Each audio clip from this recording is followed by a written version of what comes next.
영광이란 단어는 성경에 자주 등장하는 단어입니다. 요한복음 1장 14절 말씀을 보면은 말씀이 육신이 되어 우리 가운데 거하심에 우리가 그의 영광을 보니 아버지 독생자의 영광이다 라고 말씀을 하시면서 영광이란 단어가 두 번이나 등장합니다. 요한복음 17장 5절 말씀에서는 아버지여 창세 전에 내가 아버지와 함께 가졌던 영광으로 지금도 나를 영화롭게 하소서라고 기도하십니다. 고린도후서 우리가 읽은 본문 말씀은 우리가 다 수건을 벗은 얼굴로 거울 같은 것 같이 주의 영광을 보리라 그렇게 말씀을 하시죠. 원래 이 영광이란 단어는 성경 안에 하나님의 존엄과 위엄을 표현하기도 하고 하나님의 임재와 영광을 광채를 영광이라 하기도 하고 하나님의 성품이 드러나는 영광스러움을 영광이라고 얘기도 하면서 동시에 하나님의 빛나신 광채, 눈부신 빛을 영광이라고 얘기를 합니다. 아마 신학적으로 정리를 하면은 PPT에 이런 표현들이 나와 있습니다. 신학적으로 하나님의 영광을 정리한다면 하나님의 본질이다. 영광은 단지 외적인 빛이 아니라 하나님의 속성과 존재 그 자체의 드러남을 얘기한다. 그 영광은 또한 성육신 또 십자가를 얘기한다는 겁니다. 인간의 눈에는 낮아지고 고난받는 예수가 오히려 영광의 정점이었다. 라는 면에서 영광을 의미합니다. 당연히 부활 승천한 예수 그리스도의 모습, 예수 그리스도의 부활과 승천은 영광의 완성이다. 그러니까 영광이라는 단어가 한 현상을 얘기하는 것이 아니라 많은 것을 포괄적으로 얘기하고 있다는 것을 알게 될 겁니다. 그리고 오늘 우리가 읽은 본문 말씀은 고린도후서 3장 18절에 나와 있는 말씀처럼 믿는 자가 앞으로 변화되어야 할 모습 또 궁극적으로 누릴 그 영광, 하나님의 영광의 자리에 함께 동참하는 그 영광을 의미하기도 합니다. 이 영광이라는 단어에 대해서 가장 많이 회자되는 분이 그 책이 C.S. 루이스라는 분이 쓰신 영광의 무게라는 책입니다. 우리 C.S. 루이스 한 학기 공부했지 않습니까? 순전한 기독교라는 책을 통해서 우리가 C.S. 루이스를 조금 다가가 봤습니다. 그런데 그분이 그 책 말고 많은 사람들에게 읽히는 책 중에 하나가 The Weight of Glory, 영광의 무게라는 그런 책입니다. 옛날엔 제가 그 책을 굉장히 즐겨 읽었었는데 제가 병상에서 일어나고 난 후에 그 책에 대한 의아함을 갖기 시작했습니다. 참고적으로 그 책의 핵심적인 내용들을 이렇게 정리를 한번 해봤습니다. C.S. 루이스가 얘기하는 그 영광은 관계성이다. 그래서 하나님께 인정받고 받아들여지는 것을 그분은 영광이라고 얘기했습니다. 하나님께 인정받고 그리고 받아들여지는 것이 영광이다 라고 얘기했죠. 존재론적인 차원에서 얘기하는 것은 하나님의 영광을 비추는 존재로서 이렇게 변화되는 것. 그러니까 나날이 하나님의 영광이 비춰져서 우리가 계속 변화되는 일종의 성화의 과정. 그렇게 얘기합니다. 영적 여정에서 그리스도 안에서 참된 나로 나날이 회복되는 그런 과정도 영광이다. 그분은 이렇게 이야기를 합니다. 그런데 이제 이 책을 제가 옛날에 읽었을 때하고 굉장히 다르게 경험하는 거, 신앙생활은 참 독특해요. 고정되지 않습니다. 계속 유동되는 것 같아요. 그 중에 하나는 뭐냐면 제가 병상에서 3년 전 거의 이 시점이었던 것 같아요. 하나님의 영광을 봤다. 제가 병상에 나와서 너무 힘들고 고통스러워서 하나님 차라리 나를 데려가세요. 그런 고백 속에 전혀 그 고백과는 관계없이 하나님께서 잠시 짧은 시간에 저를 어떤 비전의 상태로 몰아가셨습니다. 그 비전의 상태를 묘사한다면은 하나님의 절대적인 사랑과 그 환대 응시 속에 머무는 시간, 그것을 거니는 시간이 아니었을까. 그런 면에서 하나의 영광의 순간이었다. 성삼일체의 하나님의 임재하심 속에 머물렀던 시간이기 때문에 영광의 경험이 아니었나 생각하게 되는 거죠. 그리고 이제 사도 바울을 돌아봤어요. 사도 바울을 돌아봤더니 사도 바울의 삶은 참 특이해요. 뭐냐면 여러분 아시다시피 이제 굉장히 적대감을 갖고 예수님을 따르는 자들을 핍박하기 위해서 더 나아가서는 죽이까지 하려고 쫓아갔지 않았습니까? 그런 가운데 어떤 비전을 보게 된 거예요. 비전이라는 단어는 보이는 것을 얘기합니다. 근데 우리의 눈으로 보이는 게 아니에요. 우리 영혼으로 보이는 세계가 있어요. 제가 병원에서 본 것은 눈으로 본 세계는 절대 아니고요. 그런 면에서 이거 영혼으로 본 그런 세계가 있구나. 이제 그것을 사도 바울은 경험했죠. 그리고 사도 바울의 메시지는 딱 하나예요. 사도 바울이 가르치는 말씀들을 믿기가 힘든 게 그분은 부활을 부활의 그 영광의 순간, 부활은 아니지만 이 땅에 살면서 그 영광의 부활의 영광을 맛봤기 때문에 그의 마음엔 한 가지 갈망밖에 없었던 것 같아요. 그 삶에 참여하기를 원한다. 참여하기를 원한다. 쉽게 해서 죽기를 원하는 거죠. 그런데 본인이 살아야 하는 이유에 대해서 분명히 얘기하는 것은 내가 원하는 것은 하나님의 영광 가운데 그 순간으로 다시 들어가는 건데 너희들에게 너희들을 위해서 내가 여기 있다. 그렇게 이야기를 전하지 않습니까? 저도 그런 생각인 것 같아요. 여러분에게 이런 것저런 말씀을 드릴 수는 있겠지만 제가 경험한 그런 영광의 그 하나님의 영광을 어떻게든지 여러분과 나누었으면 좋겠다. 그런 한 가지 소망밖에 없습니다. 저는 제 삶을 돌아볼 때 결과적으로 그것이 우리에게 막연하고 모호하기 때문에 우리의 신앙도 제대로 자리를 잡지 못한다는 사실을 저는 그 사건 이후로 아주 분명하게 깨닫게 됐습니다.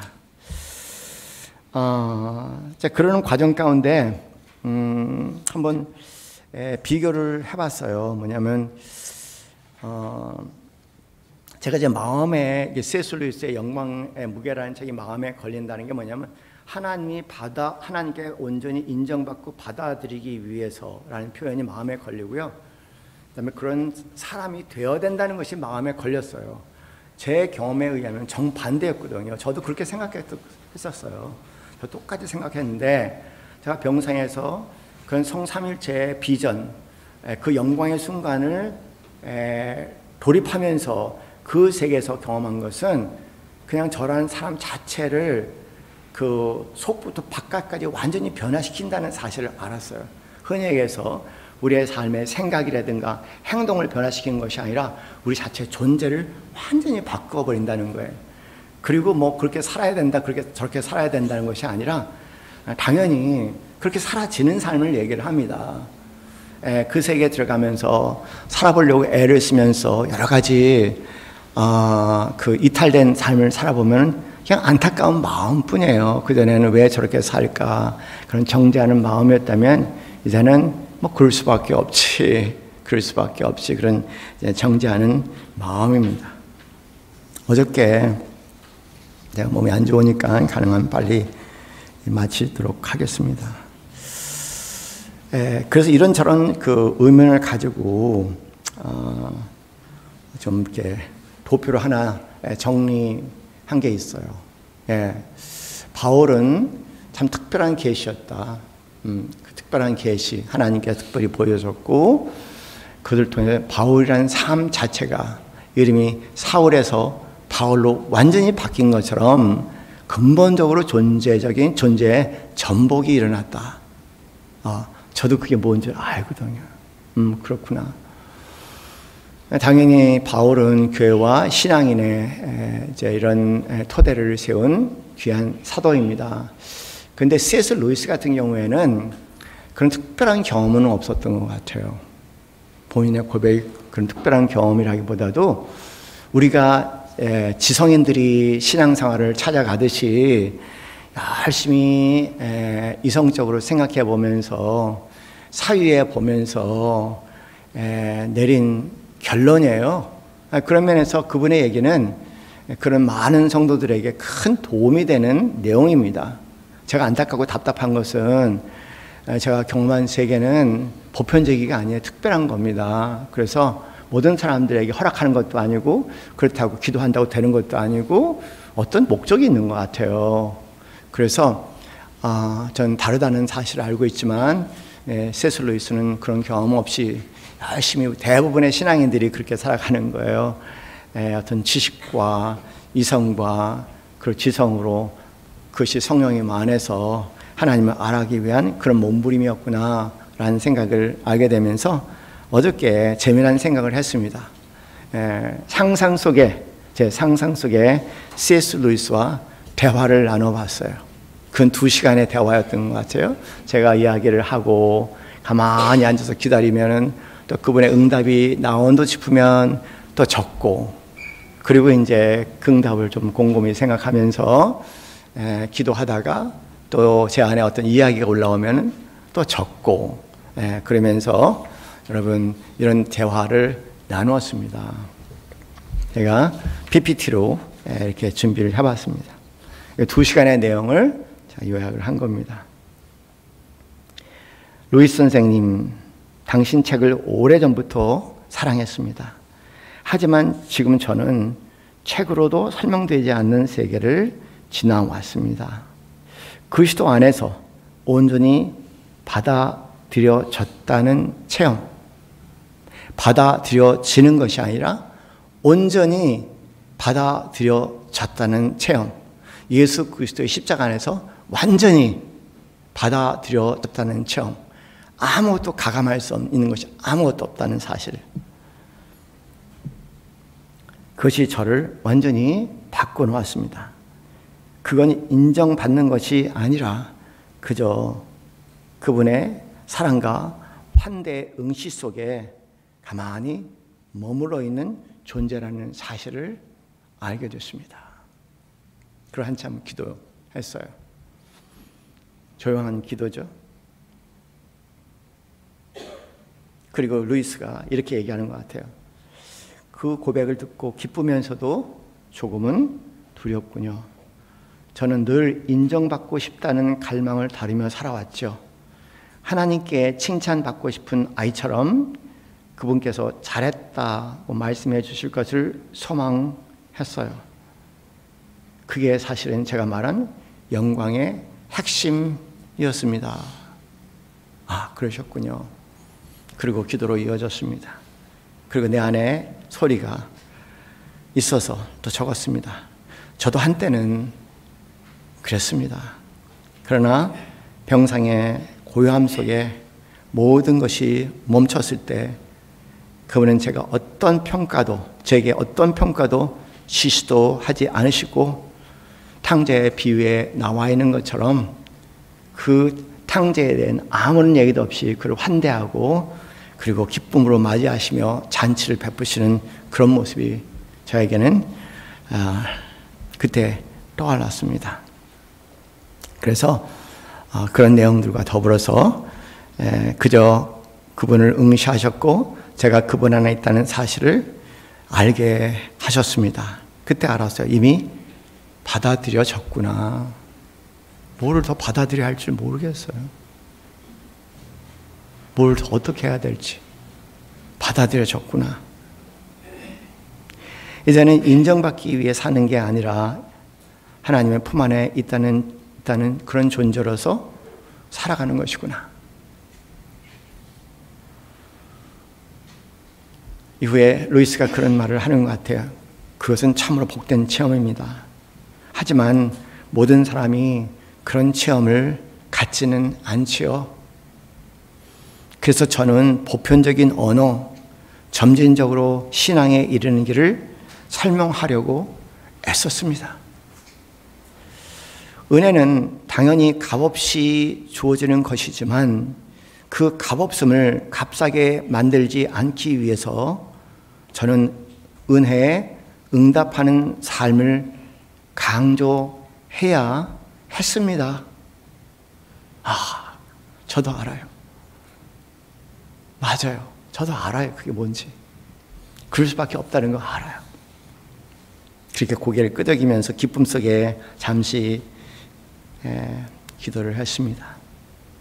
그 점은 존중합니다. 은혜가 인격을 변하게 하고 삶을 성숙시키는 힘이라는 것도요. 그러나 저는 은혜를 응답해야 할 무엇이 아니라 그분의 은혜 속에 머무를 수밖에 없는 공간으로 느껴졌습니다. 그 안에서 책임조차 살아야 된다, 뭐 해야 된다라는 것도 하나의 존재에서 자연스럽게 흘러나오는 자연스러운 흐름이지, 그것이 윤리나 도덕하고는 좀 다른 것 같다는 이야기를 했습니다. 그래서 윤리적인 무게가 아니라 존재의 부름처럼 다가옵니다. 루이스가 그 말에 내 마음도 놓입니다. 사실 저는 회심 이후에도 책임과 응답 사이에 늘 고민했죠. 당신은 죽음과 고통의 강을 건넌 사람이기에 그 너머에서 나오는 말에는 사유가 아닌 진실이 담겨 있음을 압니다. 제가 뭔가 이미 가신 분에게 칭찬받는 느낌이 들어갔고요. 너무 당황스러웠어요. 또 제가 말 그대로 대단히 존경하는 C.S. 루이스에게 그런 그 칭찬을 들을 거란 건 상상을 못했거든요. 제가 이 얘기를 나누면서 너무 지금도 부끄러워요.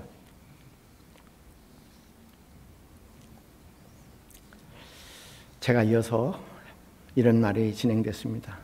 그리고 선생님, 당신이 열어준 그 보편의 언어 덕분에 나처럼 특별한 체험을 하지 않은 사람도 그리스도를 갈망하게 하고 사랑의 언어를 배워가고 있습니다. 그 점에서 우리는 한 길에 다른 지점에 선 순례자일 뿐입니다.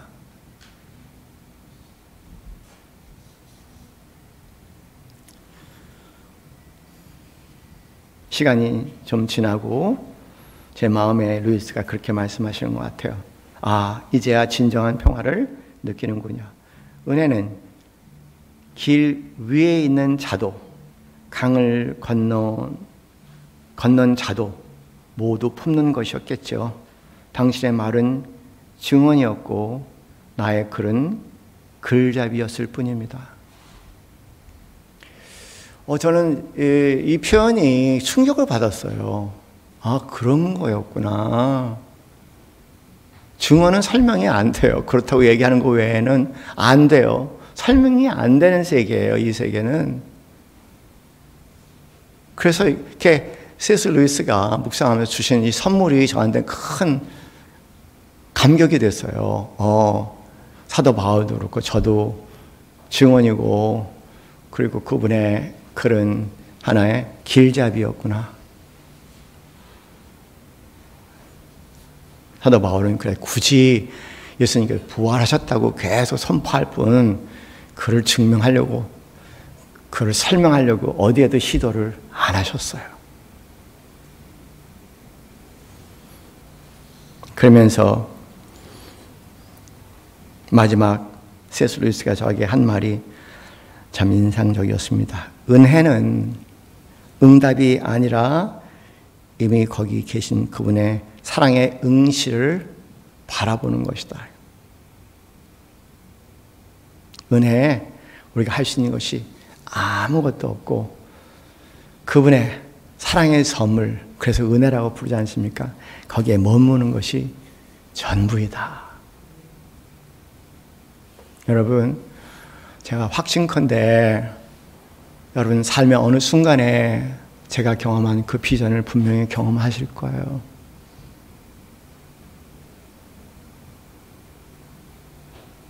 그렇지 않으면 우리의 죽음의 마지막 여정에 분명히 그거를 주님께서 허락하실 거예요.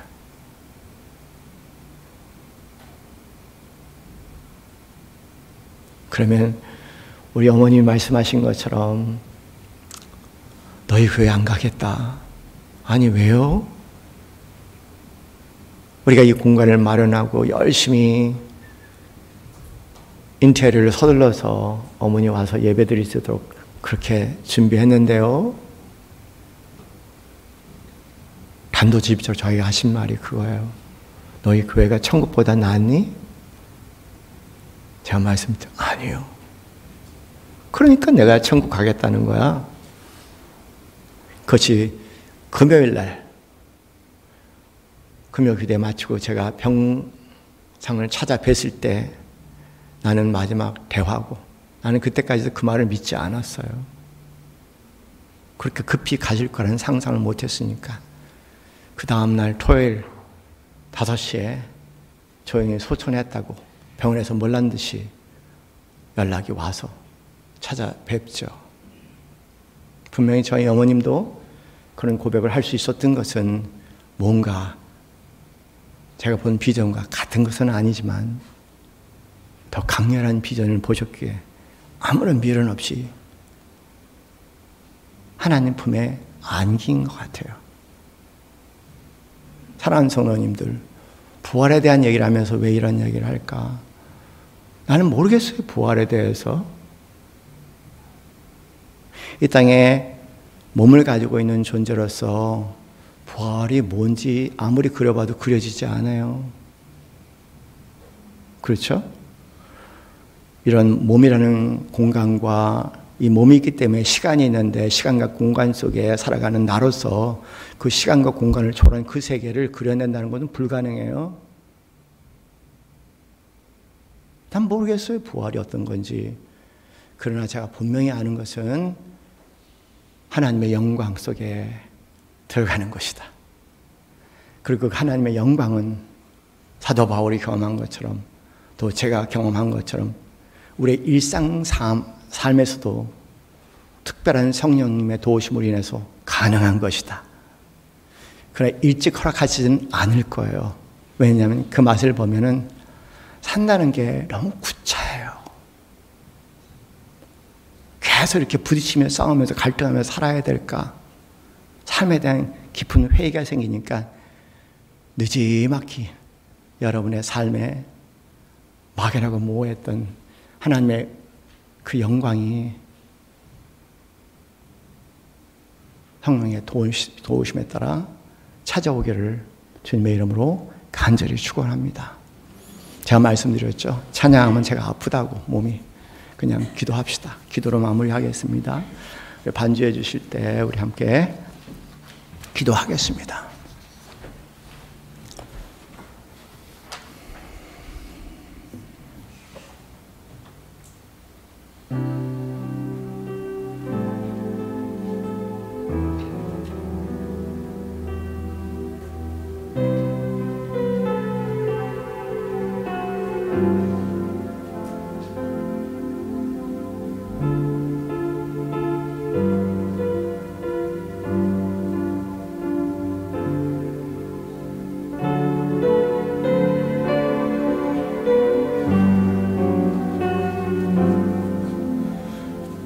하나님, 이 자리가 언제까지 제가 서 있어야 할 자리인지는 정말 모르겠습니다.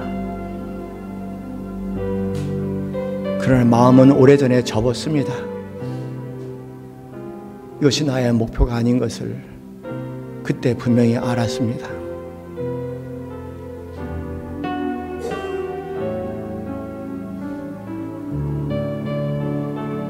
그러나 여러 가지 이유에서 이 자리에 저를 그래도 남겨두신다면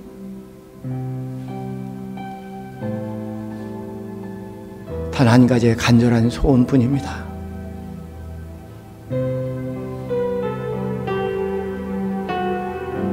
우리의 오감의 세계를 초월한 영혼의 세계가 있다는 것, 그 영혼의 세계가 관련된 초감각도 있다는 것, 그 안에 우리 주 예수 그리스도의 십자가 안에 모든 자들에게 하나님의 영광의 비전이 가능하다는 것, 주여 그것만은 단 몇 사람이라도 반드시 나눠질 수 있기를 간절히 갈망합니다. 아니, 끝없이 살아가는 인생들이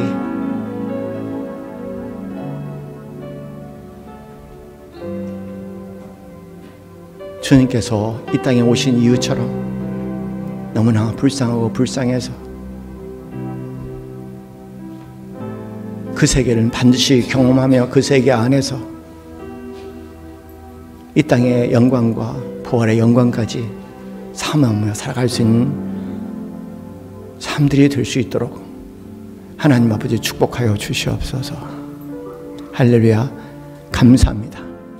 오늘 이 시간 2부 예배 말씀을 끝까지 이렇게 나눌 수 있는 것도 하나님의 은혜임을 이제는 온전히 인정을 하며 하나님의 영광을 찬양하고 감사합니다.